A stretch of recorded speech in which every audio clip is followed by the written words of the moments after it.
Hello everyone, and welcome to the third in what is becoming a very popular series of potato-themed webinars based around soil health, rotation, machinery practices and new approaches to improving and maintaining soil health when growing potatoes.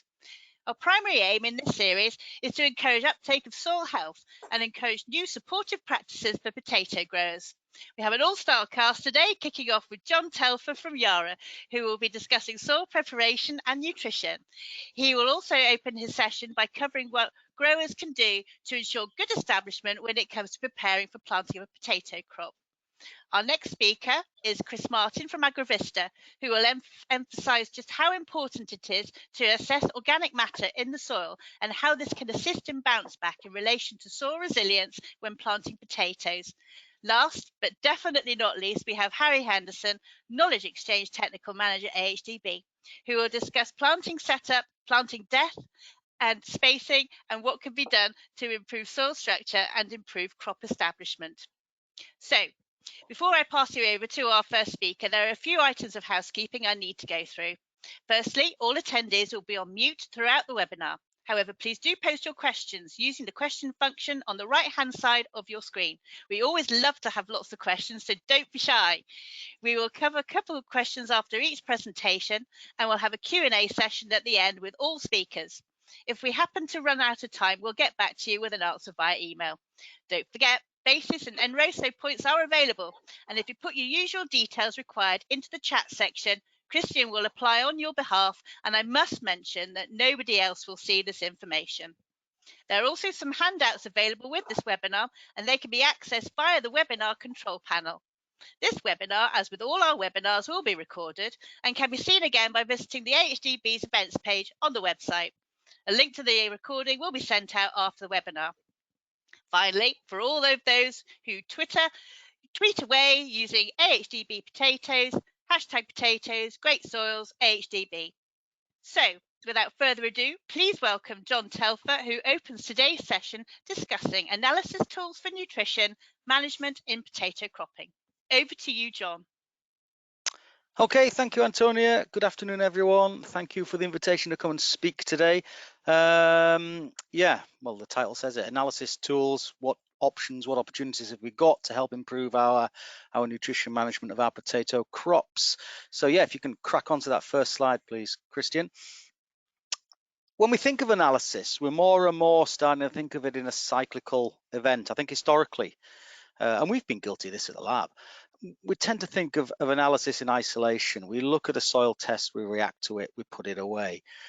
We may, if we're running into problems with a crop, do a tissue test and we'll react to that, maybe get some foliar nutrition in, or it might be a transient problem or something like that, and we react to it and we put it away. I think as we're beginning to learn more about optimizing nutrition, we're trying to approach this management from a cyclical calendar perspective. And when we're talking more about nutrient management, we're trying to frame our management in terms of this plan, monitor, review model.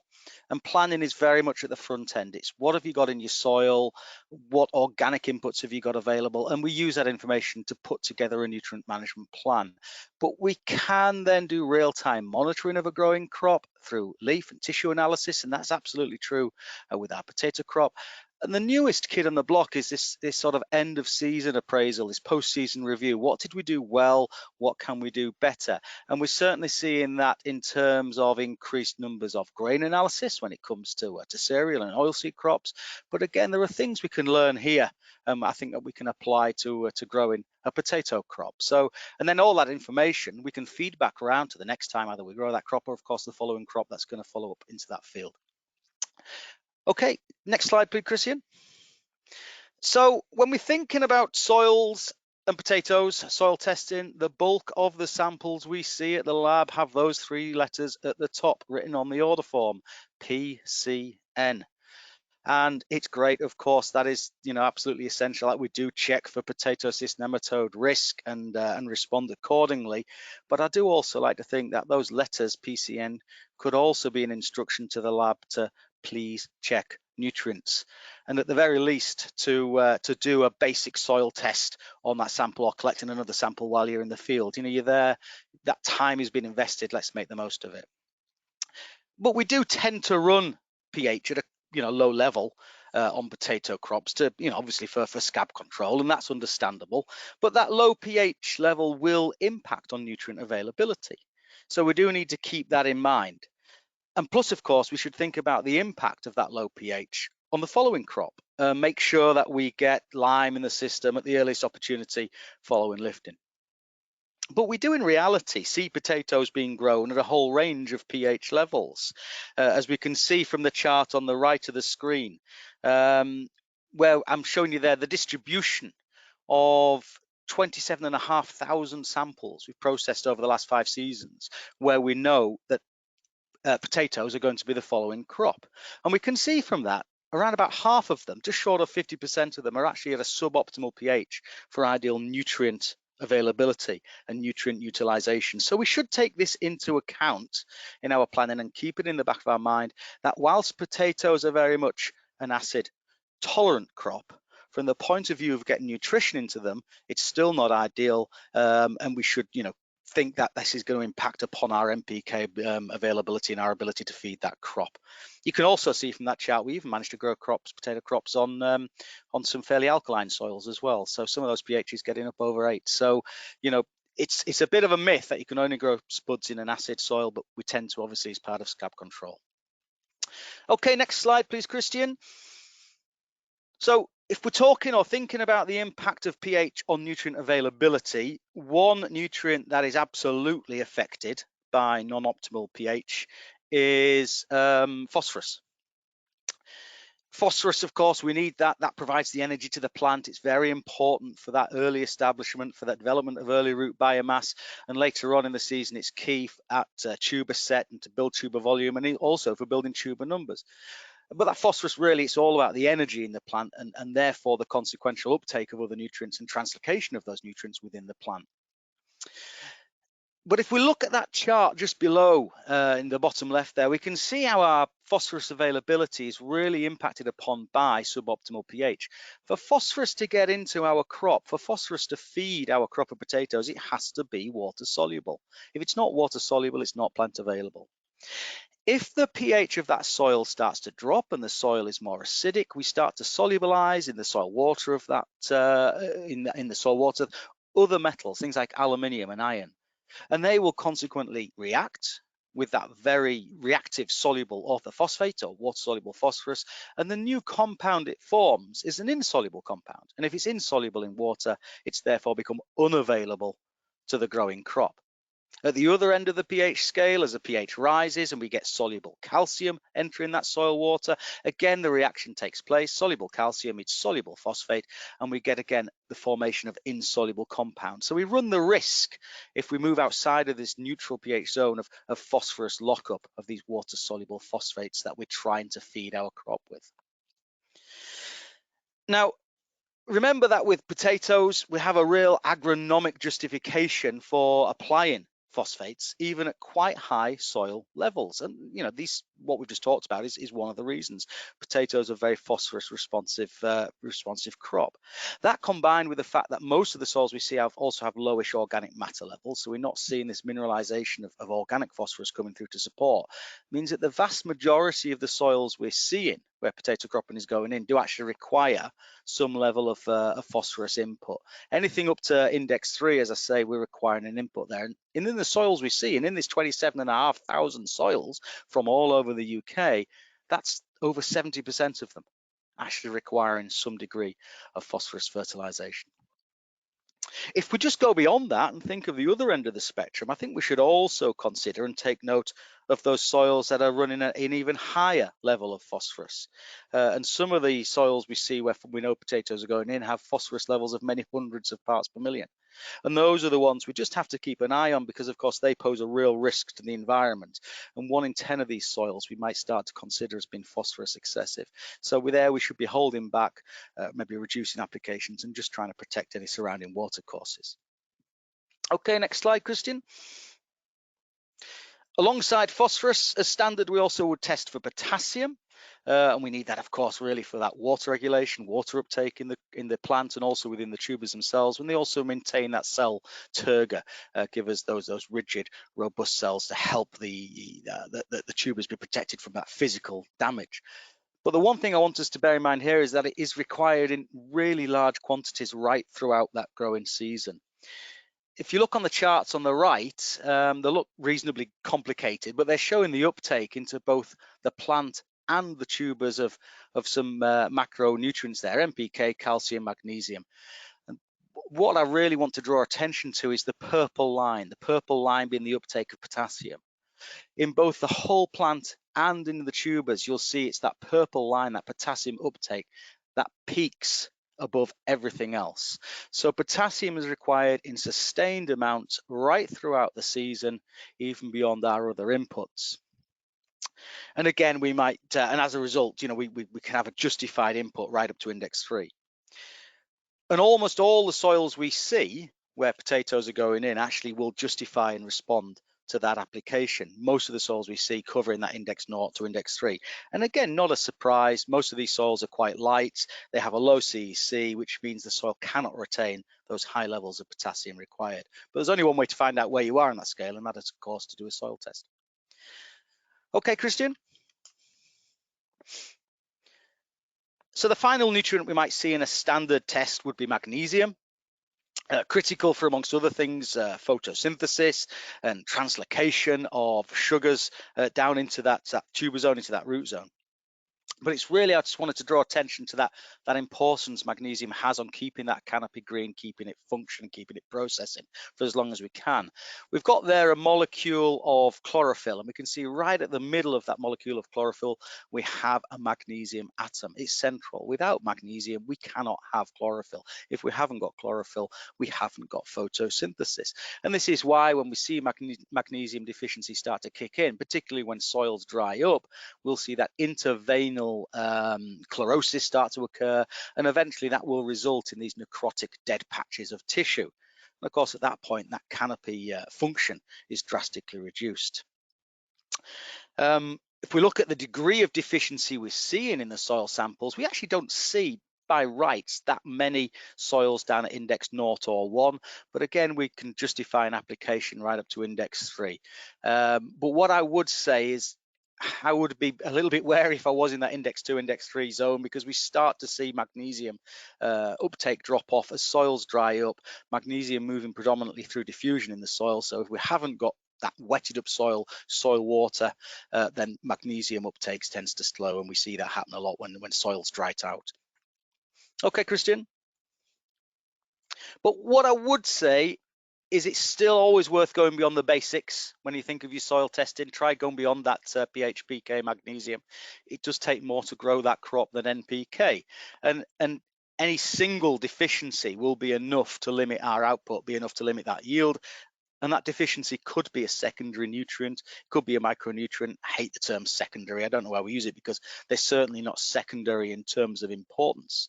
But there's a whole host and range of nutrients that push that potato crop forward, that perform specific roles. And we can see that from the table on the right there, a whole range of macros and micronutrients and the different functions they have within that potato crop, and also going beyond growing that crop in terms of storability and potato quality. Thanks, Christian. Let's just think about one of those, an easy one to add on to a soil test, and it does surprise me why it isn't done more often, and that would be calcium. We require calcium to build that cell wall structure and to give those cell walls that elasticity and stability to stop those cell walls fracturing. We need adequate amounts of calcium within our tubers, and it's absolutely critical for production of high quality potatoes, free of skin disorders and internal rust spot and bruising and so on. But of course, our problem here is that calcium is very immobile in the plant. Once it's been put down in that canopy, it tends to stay there. You cannot get translocation of calcium back down into the tuber zone. So having adequate levels of calcium within the soil is absolutely critical. So we need to start with a good soil supply in the first place. But as we can see from the chart on the right, of those 27,500 samples we've seen over the last 5 years, over 2/3 of them we would consider as being calcium deficient. You'll only find that out if you add calcium to your soil test. But then, of course, we've got a further problem when we think about nutrient interactions. And here, if you look at that Mulder's chart on the left, we've got that classic three-way interaction between calcium, potassium, and magnesium. 3 nutrients we've just discussed, all critical, all have different roles, but all need to be fed into that crop in sufficient amounts, but all 3 interacting with each other, and an imbalance of any one, an excess of any one, impacting upon the availability of the other 2. So think about balance, but most of all, think about going beyond that basic soil test. Thanks, Christian. So I would say, you're in the field, you've got the bag of soil, make the most of the opportunity. You might not want to go so far as this and all singing, all dancing soil health audit, but remember, and I think Chris is going to talk about this at greater length, remember soils, it's not just about the chemistry, even though that's what we've just talked about for the last 5 minutes.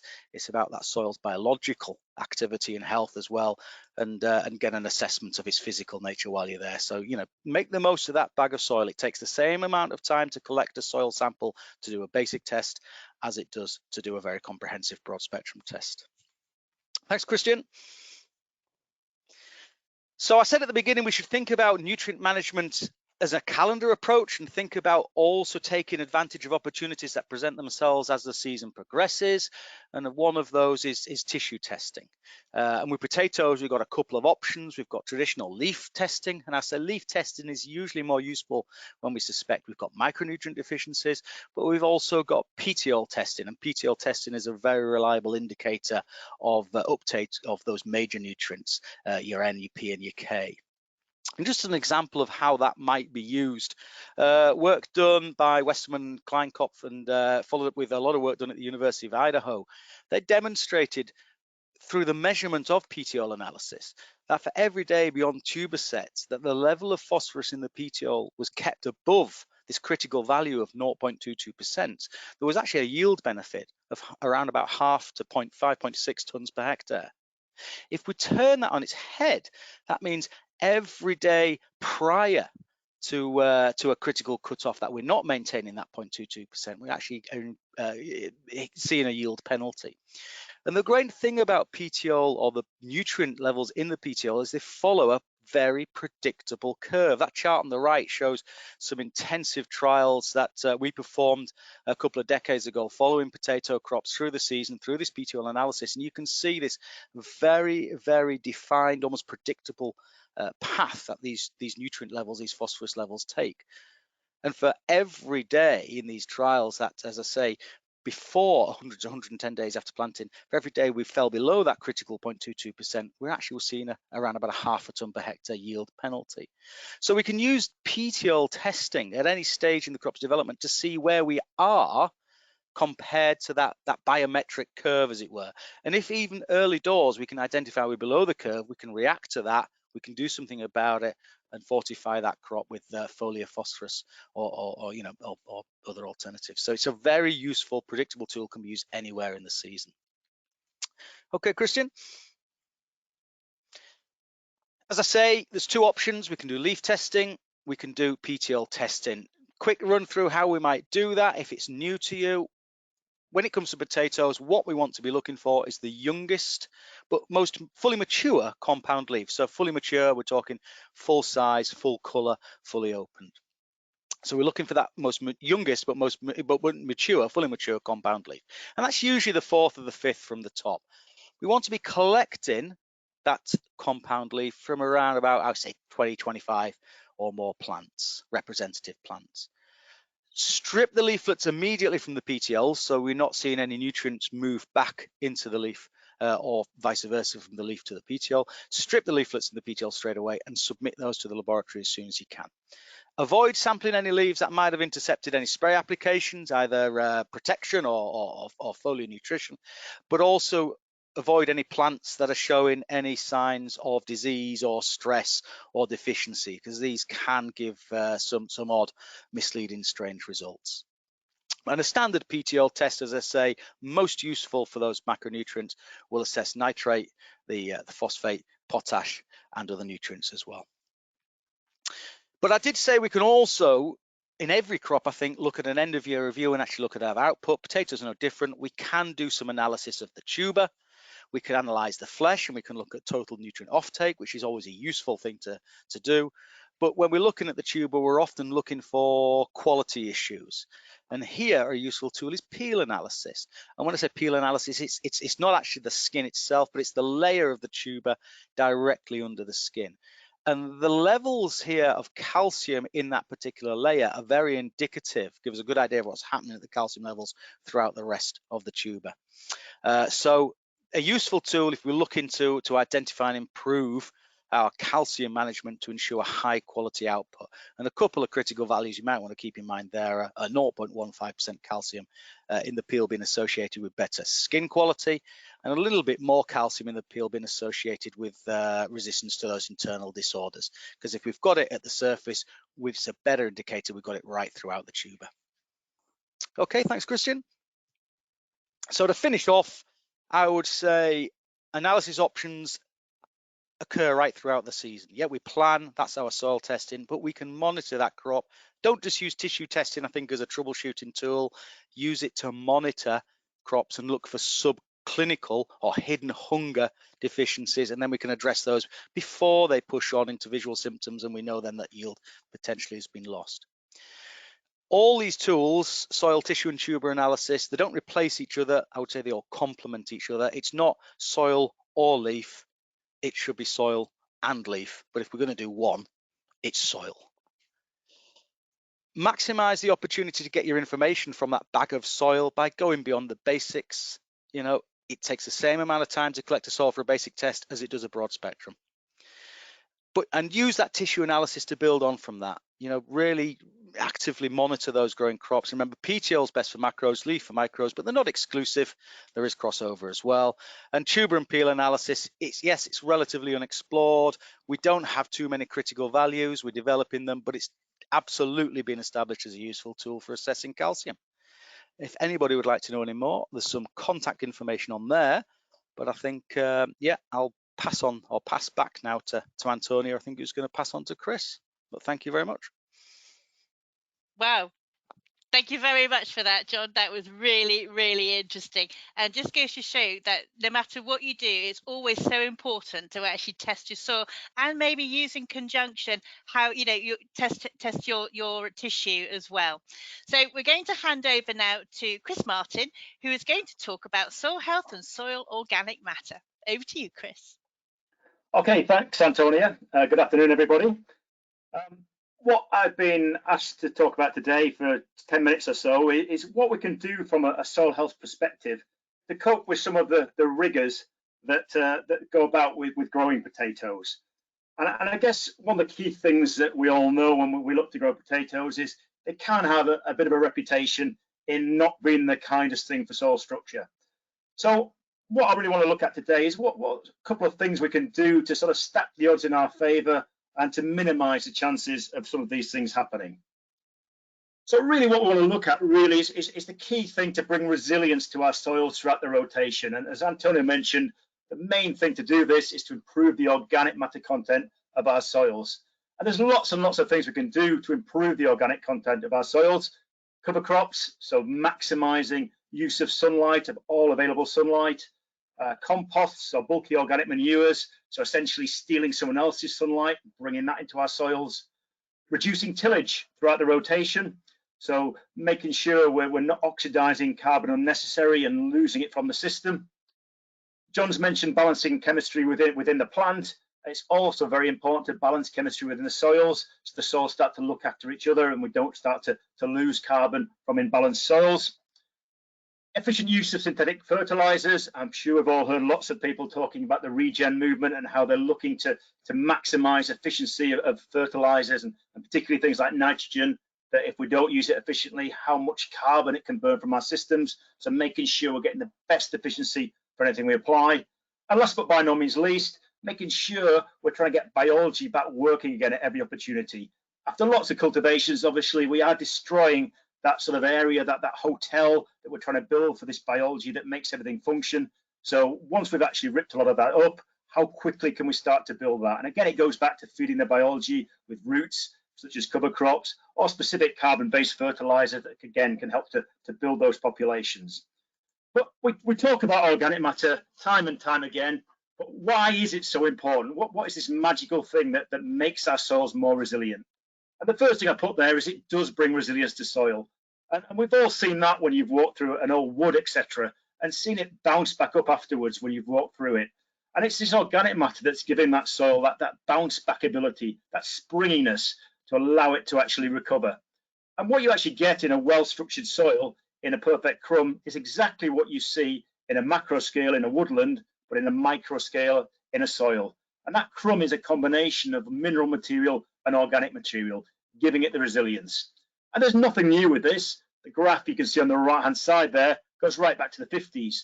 But you can see from something as noisy as soil data to get such a strong regression is incredible, really. And what you can see quite clearly, the higher the organic matter level goes on the x-axis, the more pressure that's required to squash the porosity out of that soil on the y-axis. So it's giving us more resilience. It also gives us a lot more protection. And a way that was explained to me by my old university lecturer was you can imagine the perfect crumb of soil is like a Malteser, with the honeycomb center being like the mineral component and the chocolate coating being like the organic matter. And he described it. If you actually put that on your kitchen table and hit a Malteser with a hammer, it would just be a little bit of a squashy mess on the end of your hammer. But if you actually took away the chocolate coating and did exactly the same thing, that honeycomb center would shatter all over your kitchen table. And that's exactly the same with soil. If the crumb of soil hasn't got the organic matter to protect it, it is not going to be protected and it's going to shatter everywhere, not give you any protection. Organic matter is also massively important for our soil biology. It's both the habitat and food source for soil biology. And the more and more we learn about soils, the more we realize how important biology is. And we talk about creating this environment or this hotel for the perfect biology, the perfect microbiome at the start of the food web. And if we get that right at the start of the food web, it goes from a healthy soil to a healthy plant to a healthy human. So it's a win-win from everybody by getting this biology right at the start, and having the right organic matter there is so important to do that. It's also full of nutrients, and Jon's mentioned nutrients very much in the last presentation. But organic matter is very useful at storing, converting, and making nutrients available to our crops. And this slide I've got here is actually something I pinched from France back in 2012 when I was doing some cover crop research. But what they assumed when they were doing some work on how much value there was in organic matter at the time was that if 1% of organic matter weighed approximately 26 tons, it would have essentially just short of 2,000 euros worth of nutrients at the current value at that time of N, P, K, and S in it, which is amazing really when you think about it. Obviously not all available, but to make as much of it available as possible, it goes back to biology. So getting that biology right and that organic matter right together can really give it a lot of value. And if there's ever a slide really to highlight how important it is, or the value of improving your organic matter, and also the value of making sure you've got the right biology within that organic matter to liberate it, I think that is it. There's some huge numbers there just by getting our soil status right. It's also hugely important for water management, which again is massive when we're starting to grow root crops such as potatoes. And there's papers out there suggesting that 1% organic matter can hold as much as 20,000 gallons an acre, which is well over 200,000 litres a hectares worth of extra water, which is absolutely huge. And I like to call it the 3 R's. And that's what organic matter brings to our soils. It helps us receive water, it helps us retain water, and it helps us release water. And in a crop such as potatoes, that is absolutely essential. It's also very important for soil structure. We all know that organic matter is filled with glomulins and glues that help glue these or hold these crumbs together and give us this nice soil structure. But equally importantly, the humus part of organic matter is negatively charged. And when we get two negatives next to each other, they repel each other and push each other apart. So as well as sticking together and pulling together, it'll also help push our soils apart and create the porosity and the aeration that we need for gaseous movement, for water movement, and for aerobic bacteria, etc., and roots, and everything that we need for life and functionality of the soil. Really important from organic matter. It's also darker in colour generally than mineral matter, which will mean the more organic matter we've got in our soil, generally speaking, the slower that soil will be to cool down in the winter, and more importantly, the quicker it's going to warm up in the spring, which again is going to be a big advantage for spring cropping such as potatoes. And last but by no means least, from an environmental point of view and a political point of view, if we assume organic matter is approximately 60% carbon, the more we can take out the atmosphere and put in our soils is not only going to help with climate change, but it's also going to bring resilience to our soils so we can cope better with some of that climate change. So really improving organic matter is really a key fundamental throughout our rotation to improve growing potatoes. It really is the fuel can to the functionality of our soils. But what else can we do to sort of help organic matter to make sure our soils are as resilient as we can? And not time to go through this today, but in the AHDB Arable Soil Management Guide, there's a really good way of looking at the key areas of compaction that you're likely to get when you're actually growing potatoes, and what are the best strategies to try and avoid them. Again, very much linked to improving organic matter. But from a practical point of view, what can we do throughout our rotation to help with some of this? And one of the key things is using deep-rooted cover crops in our rotation to reduce the need for this deeper tillage that again can cause more harm than we ever get good from it. Almost working with Mother Nature rather than working against it. And what we can actually start to do if we start to use some of these deeper rooting cover crops is actually use Mother Nature to identify areas where we've got compaction, see where the roots are struggling, and then we can go into them areas with something like a low disturbance subsoiler just to try and create some pathways to allow the roots to actually go through and structure our soils. What we've got to really remember is all machinery destroys structure. Nature builds structure. So the less machine we can get there or use, the better our structure is going to be. But often Mother Nature needs a little bit of help.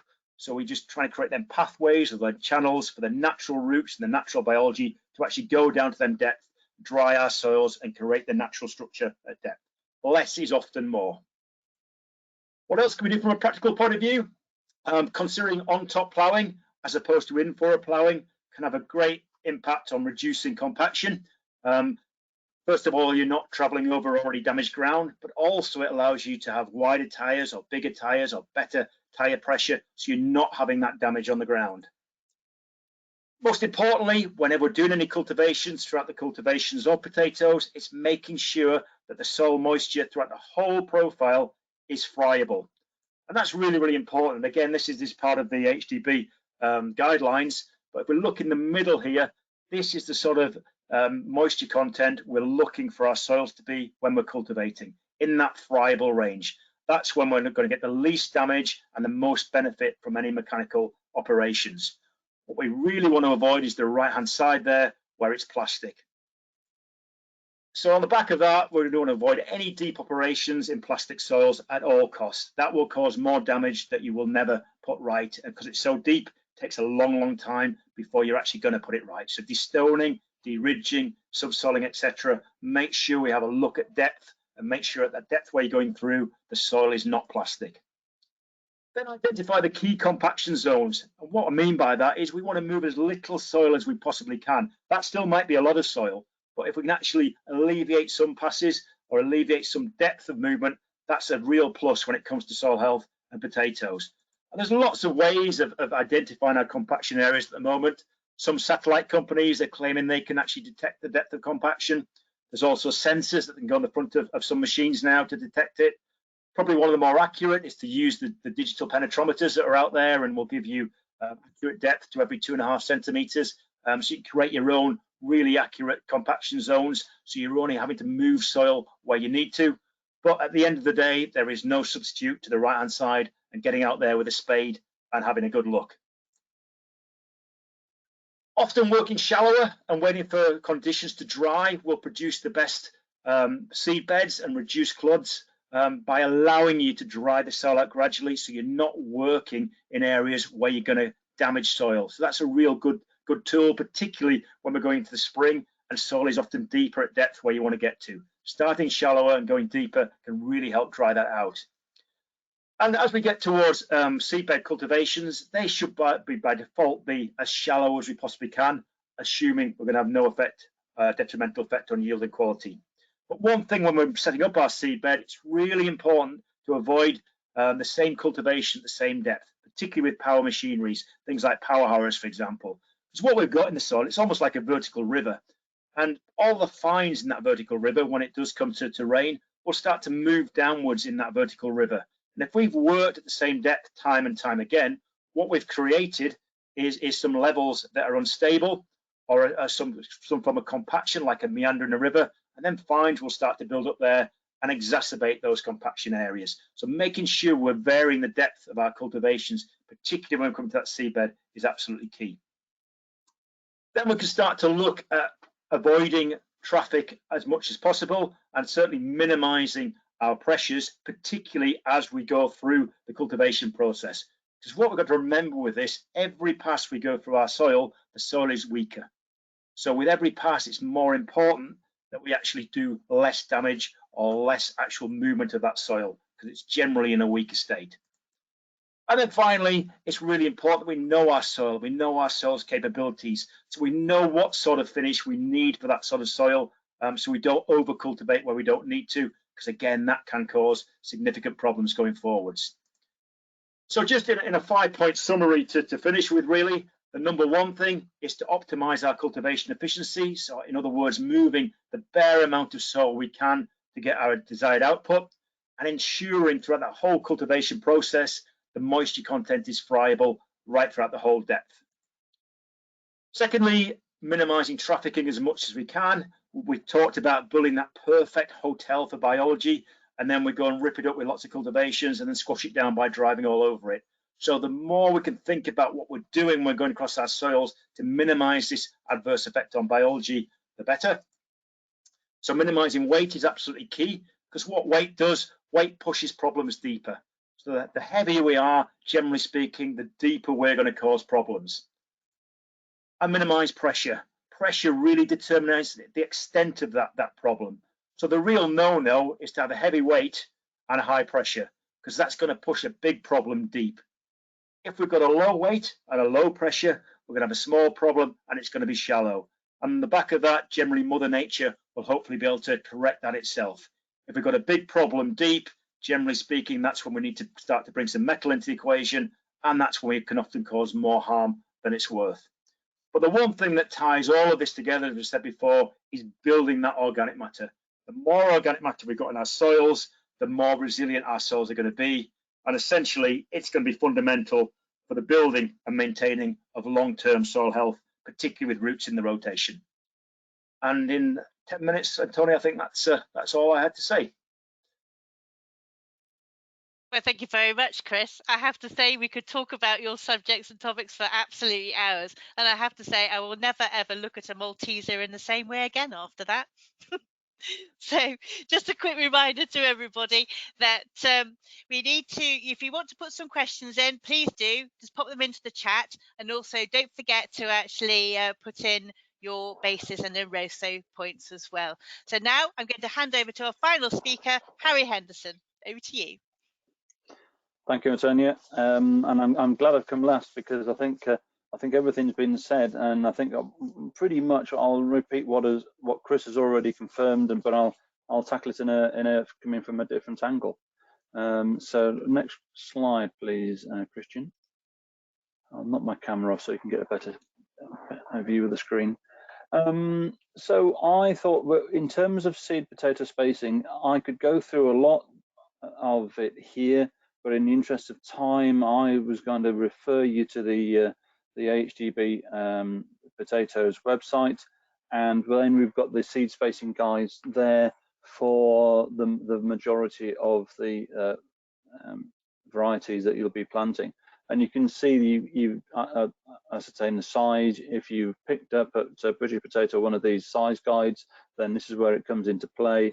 And then you can click on each of the varieties you see here, and you can get the spacing calculator to come up based on the size of the tuber. And it's really that simple. You can bring up the pages, you can print them off, and you can decide for yourself where you need to be based on the tuber size. So I think that's the way forward really for that. Go on to the next slide, please. So on to planting, really, I wanted to just highlight there are some of the research that we do, and sometimes it's a little bit hidden in our website, so you have to Google it. But there's something that Mark Stallam undertook at Cambridge University Farms, and it's done in 2015. But it was improving the cultivation practice in potatoes and increasing the window workability. and soil structure and stability. And it's really worth just going through these 5 points. It's a 169-page document, but I've picked out the shining points of this this document really. And as much of it is what Chris has come to say already, but you know, soil shouldn't be cultivated deeper than necessary. 27, 28 centimeters in depth prior to planting. So again, saving your soil, less is more. And destoning deeper than 35 centimeters on sandy soil, deeper than 28 centimeters on heavy soils will result in reduced yields. And this really pertains to root development. If you've got a lot of fine silts and soils below where the tuber is planted, then that can compact or slump and reduce water and root infiltration. So really take a spade out and see where the destoning is operating at. I've always, something close to my heart is always get operators trained and make sure, you know, that try and get the dealers involved, the machinery suppliers, try and push those guys to lay on a training event if we don't already do it. It is always something you can learn. There's always something that you can pick up to aid accurate planting, to aid accurate or a uniform emergence. And shallower destoning, I think Chris has already mentioned this, but shallower destoning decreases wear and machinery and lower repair bills. But I think point 5 really is the one that stands out for me. Large savings in labour costs can be made through faster work rates, but I think also more timely. You're saving time. You're getting higher work rates, and if you've got catchy weather, if you've got nerves of steel and you've waited till the conditions are absolutely spot on, and just going a little bit shallower, 5 to 9 centimeters shallower, can achieve a 20 to 40% increase in work rate. And cost savings, yes, come into it, but I think better timelines come into it as well. And I think that's the real important thing. You can get more done per day by just coming out the ground a little bit more, in addition to the benefits that Chris already talked about. So we go on to the next slide, please, Christian. I think Chris already mentioned this as well, but we revised the arable soil management. So this publication on the left, you can get in hard copy or you can download. It includes everything to do with arable farming, so it's got all of your cereal cropping in there, but in the back pages you've got the good old Potato Council soil management guide, and that's been revised via Philip Wright and Andy Newbold, and Bill Bashford undertook that work 18 months ago, and so it's been completely revised, and there's just a picture on the right there to kind of prove it. But it takes all forms of soil management, right through from no-till right through to getting the best from your plough, all in a non-judgmental way. So it is what you need to do, and it sets out the pitfalls and the benefits of all of these operations. And you can see you've got soil loosening legs on a bed tiller there, and destoning, and some comments on destoning and ridging and so forth. So it's as I say, contact any of us. We can have copies sent out to you for FOC. You can download it if you're that way inclined, and you can look at it on your iPad, or you can give each of the tractor drivers one to have in their tractor cab with our pleasure. On to the next slide, please, Christian. I don't expect you to read this so much, but this is available in 2 forms, and it's a decision guide that sits in the back of the soil management publication, and it's also a spreadsheet that you can download from our website. And what it does is just evaluates the conditions that you have on the farm, and the top 2 are rainfall and soil type, which are perhaps something that you can't control that easily unless you move. And then the points below, there's about 10 points here. Your management capacity, whether you've got time to go out with a spade or whether you've got no time whatsoever, your drainage, your residual organic matter, approach to your cover crops, trafficking policy. And just to pick up on trafficking policy, you mark yourself in each of these bands from 1 to 10. And in trafficking policy, we've got at 1 point, no control traffic, high pressure tyres used. At 0.6, we've got no control traffic, but low ground pressure tyres used. And then we go on right through to low ground pressure, and you're really protecting the soil. Irrigation, if you use irrigation, and you either get 2 points for regular irrigation or 10 points for none, and weed pressure and pest pressure as well. And you can mark yourself against all of these 10 points and top them all up, and it gives you an idea of where you are, and it makes you think, okay, well, my drainage isn't so good, I haven't scored so well on drainage, that's something I perhaps need to look at in the longer term. Organic matter is something that you may be able to change a little bit quicker and consider what some of the points that Chris has covered, and the cover crops as well.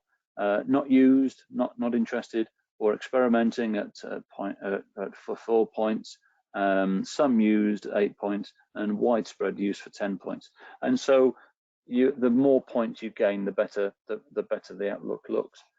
So on to the next slide, please, Christian. So for establishment options in potatoes and root crops and field vegetables, if you're getting below 55 points, you've got a conventional approach to crop establishment, and it's varied, but it's looking pretty good. If you've got more points, aim to reduce tillage, intensity and depth, subsoiling. Do you need to go bed tilling? Can you do bed forming? And do you need to look at your separator depth? And then over 65 points, aim to reduce tillage again. Operations, the number of operations, the intensity and depths, ploughing, bed tillage, and so on. So it gives you an idea, and you can refer back to this chart, and you can fill it in on the back of the soil management guide of the pencil, or as I say, you can download the live spreadsheet, and you can tweak the figures as you go. And if you've got your drainage a little bit in better condition, then you can mark yourself a little bit higher, and you can think, well, okay, well, that's one element I've got a bit better under control.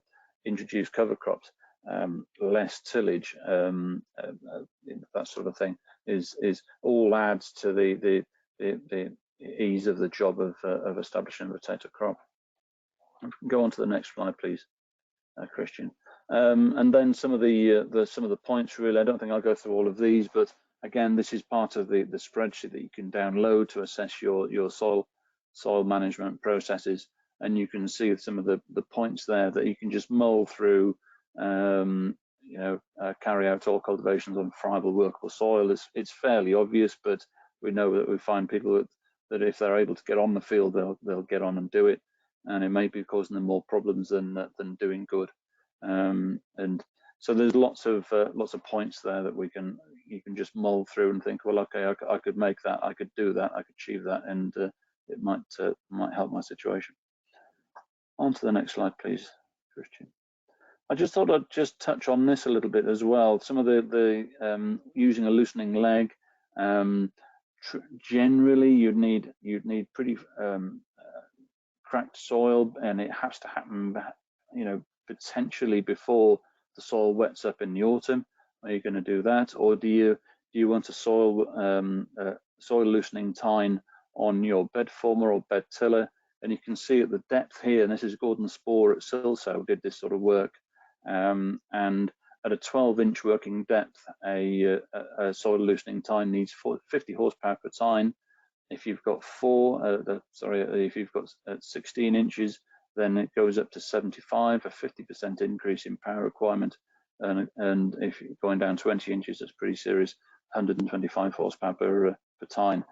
And it's not so much the horsepower that is needed, it's the weight of the tractor that is needed as well.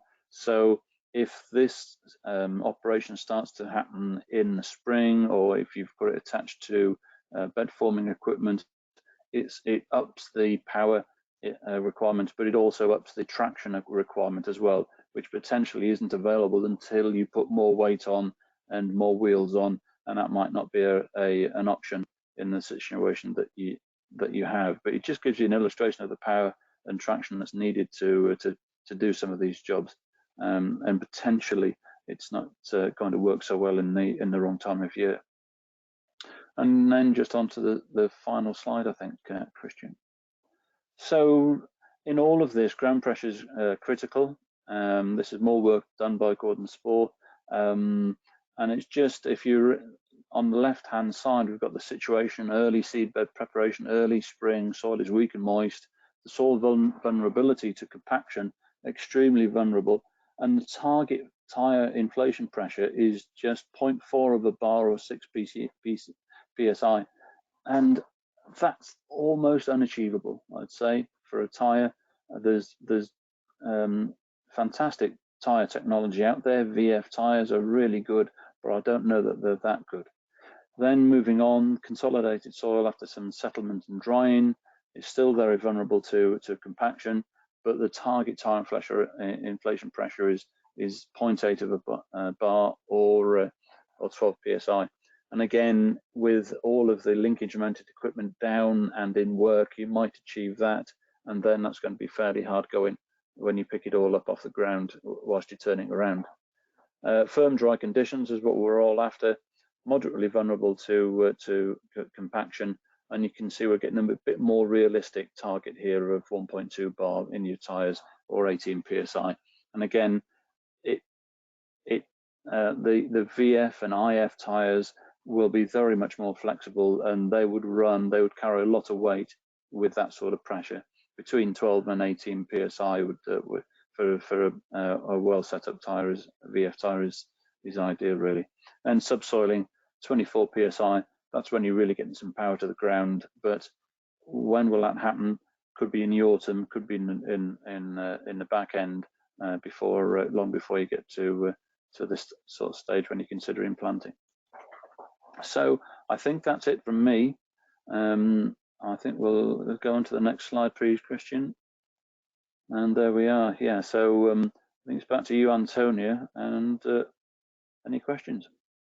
Lovely. Thank you very much. If we could have all our panelists back in, please, that would be really great. We've got some really good questions coming in here. So if you still have anything else you want to talk to us about, please do pop your questions in the chat. I'm going to open the discussion actually with a question here, which is what are the panel's views on 3-bed versus single bed planters for soil compaction? Mm-hmm. Anyone?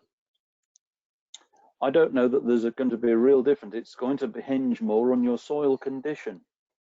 And whilst the 3-bed planter is going to be much heavier and it's going to be hard on the headland, but then you've got less trafficking going on. So I think as long as the tractor's well set up with appropriate tires, it's down to the soil condition. Okay, so I'm going to go on to Chris now. It's a question for Chris here, and the question is, what cover crop would you advise before planting potatoes? Again, it's a question of how long is a piece of string, depending on what you're trying to achieve. There are so many different cover crops out there with different objectives. Obviously, one of the most popular ones for potatoes are some of the ones where we're looking at nematodes, etc., which tend to be the ones based on various brassicas, in particular, and rockets and things like that, which can have an impact on nematodes. If that's your issue, then that's where you want to be down that front. If it's for a soil structure type situation, something a little bit deeper rooted. And again, one of the key things is managing that cover crop. So making sure it's not going to affect anything else in your rotation and making sure it's destroyed in time. What we're seeing from the latest work on a lot of this stuff is we probably want at least 8 weeks destruction of that cover crop before we actually start to cultivate. And this decomposition period appears to be incredibly important to get the best out of cover crops in the UK. So a little bit different to some of the stuff we're seeing abroad, but it does appear that we need to be destroying it, or certainly anything with a higher carbon nitrogen ratio in significantly earlier. Do you think there's a danger of actually putting too much organic matter in at one specific time prior to growing a potato crop? There's always a danger of putting too much of anything in there, but again, what you've got to think about, generally in a potato rotation, your organic matter levels are generally lower anyway. So we've got to take every opportunity we can to try and get organic matters up there. And to be honest, it's going to be a pretty rare soil where we're growing potatoes that we can get too much organic matter in there. What we've got to do is start balancing things like the carbon nitrogen ratio, what we're putting on, so we're not getting immobilization, etc. And again, it's all down to attention to detail. But again, like John said in the first place, the best thing you could do is test them soils, test and test again, and then at least you know what you're putting on rather than just guessing. Indeed. And talking of John, I have a question for him. So this comes in from Mr. Pullman. Hello, Paul. My understanding is that PTO results depend on the time of day the sample is taken, and therefore would this deemed as being an unreliable source of testing? I think with any tissue testing, time of day and conditions are important. You wouldn't test the very first thing in the morning. I wouldn't say you test under a blazing noonday sun. But they are reliable. We have done long-term trials on this and have plotted that predictable biometric curve, not just for phosphate but for nitrate, for potash as well, and and have a system that can advise against that. You will get variation, but if it will pick up, what are we trying to do with any tissue test? We're basically trying to say, are we very low? Are we deficient? Have we got a problem? Are we running okay? Or are we running at an excess? And I think if we start on that basis, then we won't go too far wrong. But yeah, absolutely, don't sample before the plant's woken up. Don't sample at the height of the noonday sun. Or obviously, in the middle of drought conditions, using common sense. Yeah. Yeah, so a bit of common sense always prevails in this sort of situation. Do you actually think that there's been an increase, with growers becoming more aware about the sheer importance of actually pay attention to doing soil sampling and looking at tissue testing? Do you think people are actually starting to take more notice and taking more care with their regular soil sampling regime? Definitely. We're seeing an increase in the comprehensive nature of the soil samples we're seeing. Basic testing probably makes up half of those 27,500 samples I was talking about over the last 5 years. And definitely broad spectrum, looking at those secondary micronutrients is more commonplace. And if you're thinking about micronutrients for potatoes, then an obvious one say would be boron, and assessing levels of boron. We need boron works very much alongside that calcium, and we know how important calcium is for cell wall strength, cell wall structure, but it's the boron which acts as a cement. It helps in those formation of pectins that act as a cement within those cell walls that give those cell walls elasticity, and that gives it the tubers that resistance, that physical resistance, and then reduces the amount of bruising and so on. So definitely more broad spectrum testing. But I would like to just say on the organic matter testing, Chris mentioned, how important that is. What I would say is the first thing is know where you're starting from. And of those 27,500 soil samples, only 1 in 10 times did we get a request for an organic matter test. So 9 times out of 10, we're not measuring that organic matter. So I really think, it would be nice to see more of those soils being tested for organic matter so we know where we are starting from. There's a comment here that's come in from Mr. Scarrett. Hello, Jim. He says, I use the PTL testing a little throughout the growing season.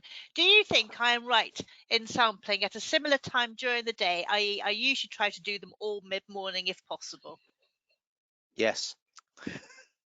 That's that. There we go. Perfect time of day and consistency. As with everything, consistency is the key. Yeah. Wonderful. I've got a question of my own, actually. Would you like to talk to me about tuber and peel analysis, please? Because I'm quite interested in that, and I was just wondering if it's something that maybe should be looked at and applied more widely. And how is it done? How do you actually go about sending in a sample? Yeah, it's not common but it's not uncommon. There's a ridiculous answer, isn't it? It's certainly possible, and it's increasing in frequency. First of all, yeah, we can, when we test those tubers, if we're doing whole tuber testing because we want to know total nutrient levels in those tubers, and then from that, therefore, we can calculate nutrient offtake, which is very important if we're going to ensure we maintain soil fertility and don't take out more than we put in back. Then what we do in the lab is we take a cross section of each of those potatoes. It's quite hard to sometimes move bulky spuds around. So what we do say is you can do that bit yourself. Take 50 spuds that are representative of the area you want to sample and take a slice out the middle, maybe an inch thick slice cross section across the middle of the potato, and send those slices to the lab.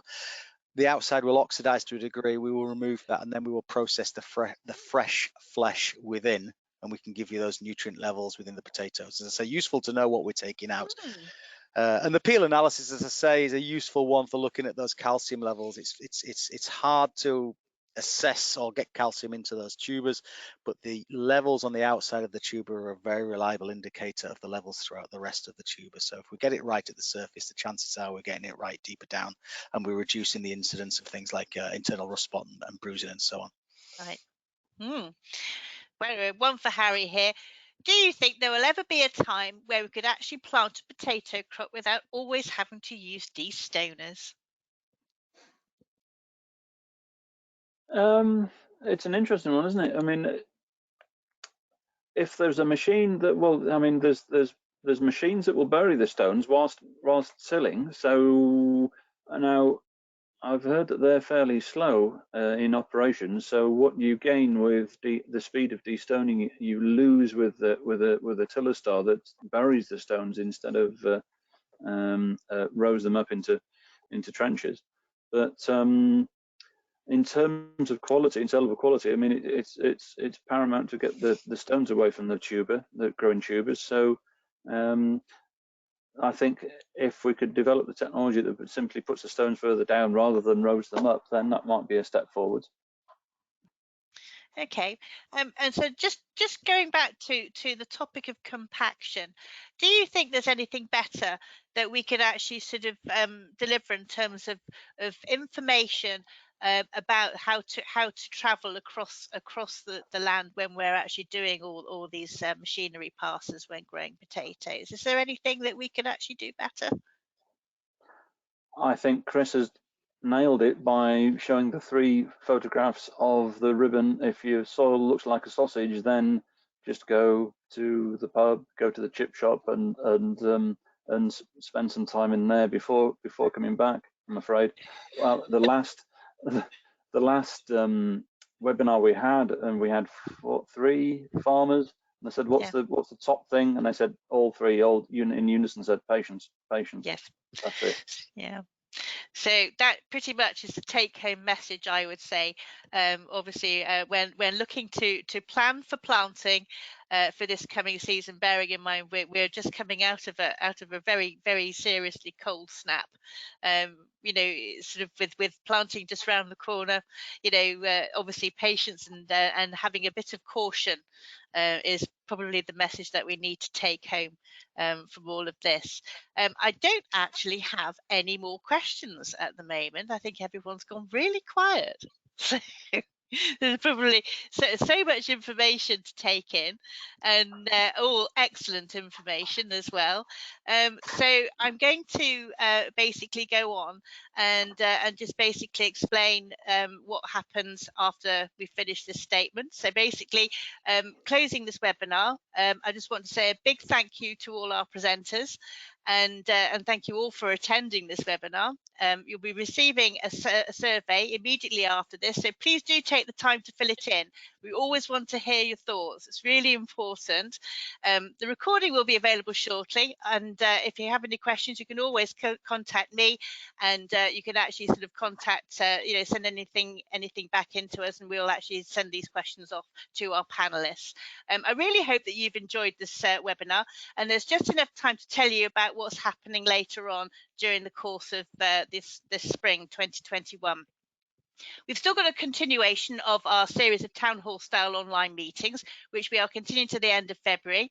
We've got another one tomorrow, which is 18th of February, focusing on pre-packed potatoes, fresh chips and bags.